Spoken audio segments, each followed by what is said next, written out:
Pachinko is an epic tale encompassing the better part of the 20th century. It follows a Korean-Japanese family and its struggle to endure against a backdrop of a tumultuous time. The plot predominantly focuses on Sunja, Yoon Ah-jin as the child, Min Ha-kim as the teen, and Yeon Yo-young as the adult, a Busan native who later travels to Osaka and builds a life there. The narrative shifts back and forth between different time periods. The first three episodes mainly focus on depicting Sunja's childhood and teenage years in Busan, and grandson Solomon's, Jin-ha, return from America to Japan to close an important deal for his company. Pachinko deals with themes such as immigration, racism, and the pursuit of happiness. Here is everything you need to know about the episodes, and check the box below. I am dropping the link of left episodes, and let's start the explanation.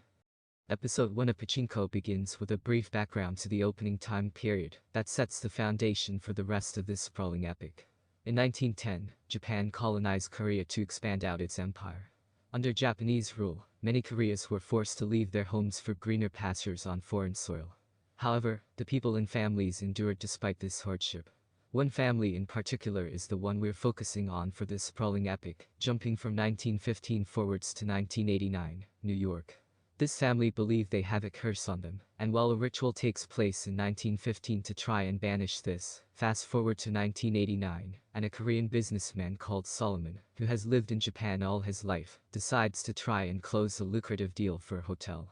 Solomon believes he can close the deal and in exchange, wants a big promotion and a hefty payday.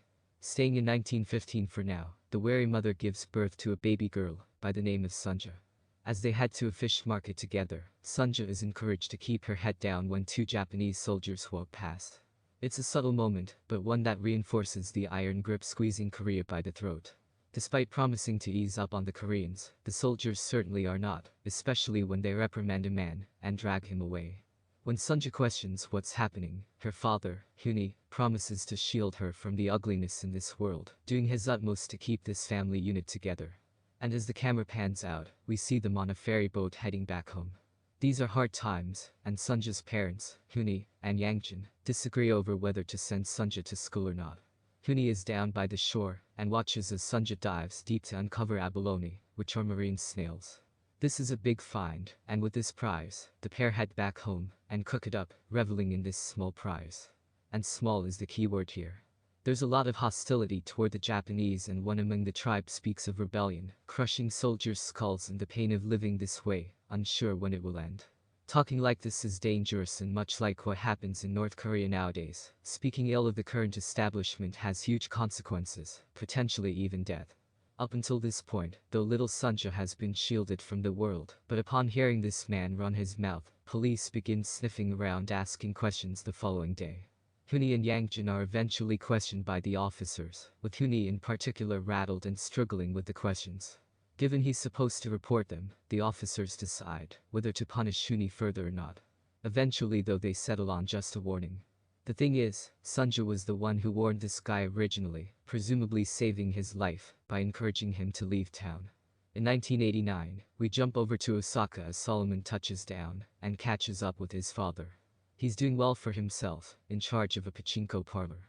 It's a small family reunion, as Solomon returns to the place he grew up and meets his grandmother. Solomon is worried about his father, borrowing money from the bank to even open up a second shop. One of the more erratic members of this family is Itsuko, who comes bounding in with a thick layer of makeup and an eccentric attitude. We don't see very much of her this episode, but it seems clear that there will be more to this storyline going forward.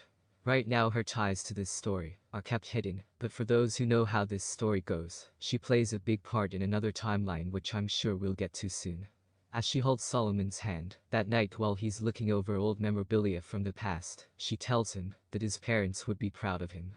The sound of a piano sends this old grandmother back in time to 1915.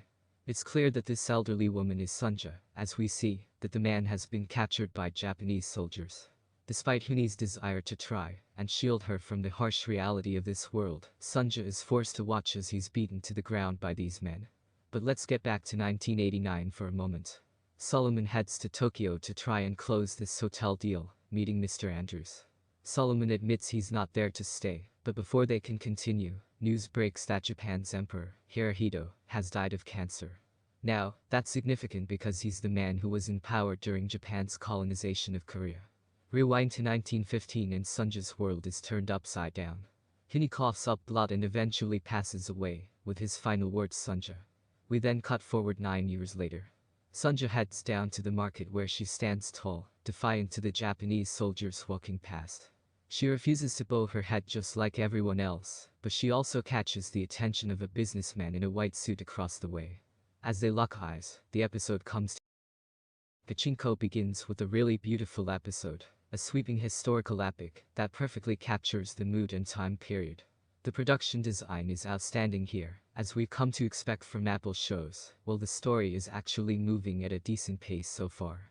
The editing choice of splicing these two time periods together 1915 and 1989 is an interesting one, and early on it actually feels a tad messy, and almost like everything is going to spiral out of control.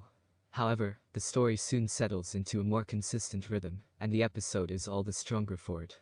The soundtrack is brilliant, with whimsical string segments that feel quite similar to last year's Underground Railroad. There's not a sniff of fantasy in this though. Pachinko is a well-worked, meticulously crafted period drama, and if this first episode is anything to go by, we could be in for quite a journey.